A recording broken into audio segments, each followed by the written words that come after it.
The Washington Elementary School District Human Resources Department presents an overview of sexual harassment policies and regulations. Please note that some sections will require a mouse be used to advance the presentation. Meet John. John and his coworkers enjoy spending their afternoon breaks together, talking sports and telling jokes.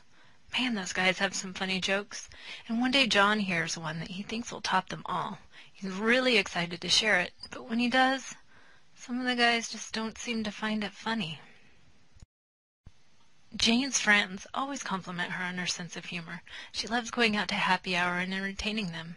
She just started a new job and is trying to fit in by telling those funny stories from her latest dating disasters. But some of Jane's coworkers feel that Jane shares a little too much information from these romantic encounters. Whether sexual harassment is intentional or unintentional, it violates individual civil rights and is not tolerated by the district. That is why it is so important for each employee to understand the policy. By the end of this presentation, you should know the district's official policy on sexual harassment, the legal background of the policy, how to avoid and prevent sexual harassment, and how to report it if it does happen. Washington Elementary School District is an equal opportunity employer. This means that all individuals associated with the district are expected to conduct themselves at all times so as to provide a working and educational atmosphere free from discrimination and harassment. What's discrimination? It means to treat someone differently because of the group, class, or category to which they belong. These categories include age, race, religion, and gender. What's harassment? According to the district governing board policy, sexual harassment consists of unwelcome advances, requests for favors, and other verbal or physical conduct of a sexual nature when made by a member of the school staff to a student or to another staff member, or when made by a student to another student, that affects the employment or educational environment. The district's policy is based on federal law. Starting in 1964, the Civil Rights Act made discrimination unlawful. And then, in 1980, the Equal Employment Opportunity Guidelines were published. A few years later, the Supreme Court refined the definition of sexual harassment. Finally, in 1997, sexual harassment guidelines for schools were issued. These prohibit gender discrimination in public schools. Sexual harassment is considered a form of gender discrimination. That's a lot of big words, but what does all of this really mean? As the board policy indicates, sexual harassment can involve several types of parties.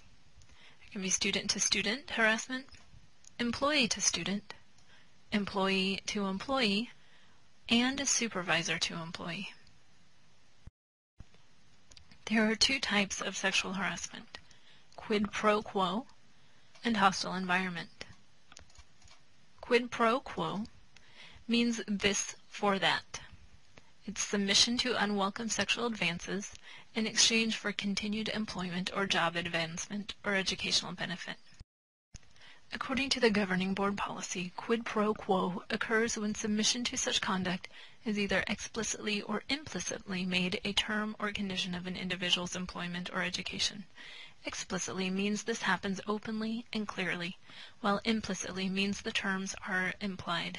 It can also occur when submission to or rejection of such conduct is used as a basis for employment or education decisions affecting individuals. For example, a teacher may seek sexual favors from a student in exchange for a passing grade, or a supervisor may seek sexual favors from a subordinate in exchange for a promotion. The other type of sexual harassment is hostile environment. To be considered hostile environment, an incident must have proof of unwelcome sexual harassment that is based on gender and sufficiently severe, persistent, or pervasive so as to alter conditions of education or employment. The governing board policy states that such conduct has the purpose or effect of substantially interfering with an individual's educational or work performance, or creating an intimidating, hostile, or offensive employment or education environment. So how would this hostile environment feel? Some physical examples of hostile environment include touching, grabbing, pinching, assault, kissing, posturing. Posturing means to act in an effective or artificial manner, so as to create a certain impression. Hugging, patting, gesturing, or leering, which is a look of suggestive or malicious intent. How might this type of environment sound? Some verbal examples of hostile environment could include pressuring someone for dates, telling inappropriate jokes, asking inappropriate questions, using obscene language, spreading rumors or making tasteless remarks, making inappropriate comments, or propositioning someone. If you have to ask yourself if something might be considered appropriate, it's probably best to assume that it is, and avoid saying it. There are also visual elements to a hostile environment. This can include sexually oriented cartoons, posters, magazines, pin-up calendars, hand signals, drawings, computer images, written documents, emails, or objects. So funny email forwards and pictures of your romantic beach vacation are usually best kept out of the workplace. Let's take a break and see what you've learned so far.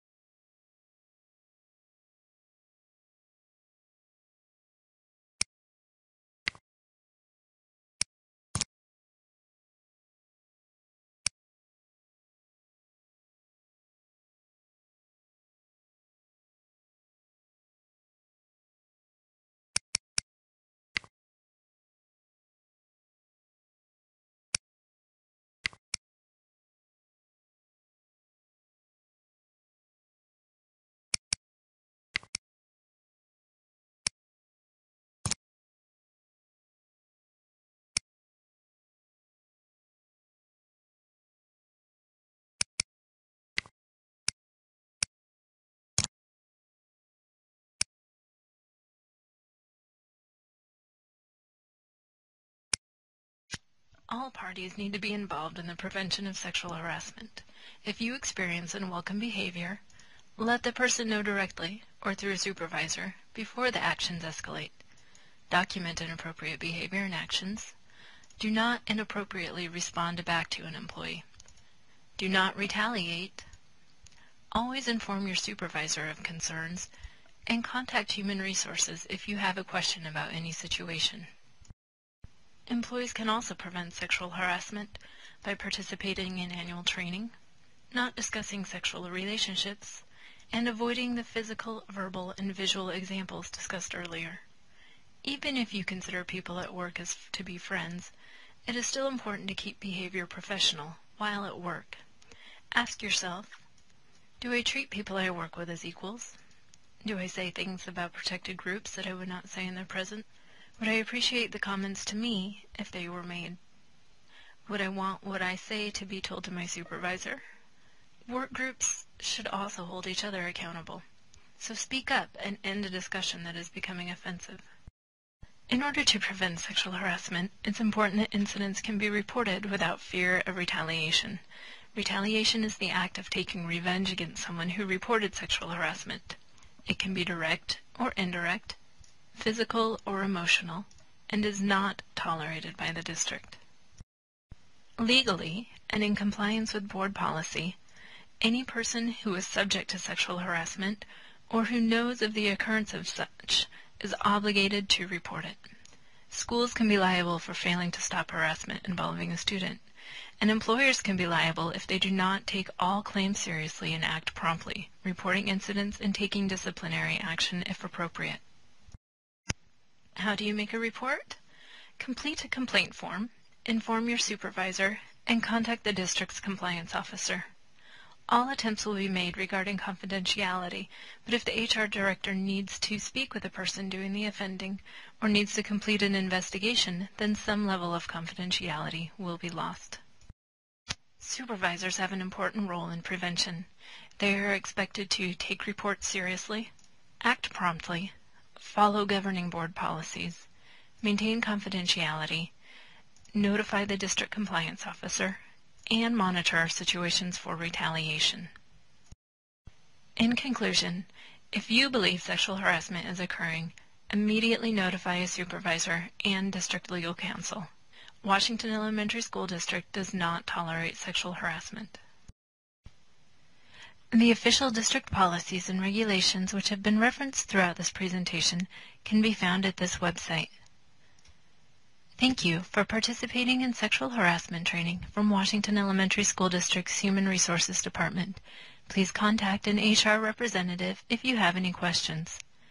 Now that you have completed this training, please let us know. See your department supervisor or school office manager for instructions on completing an acknowledgement form.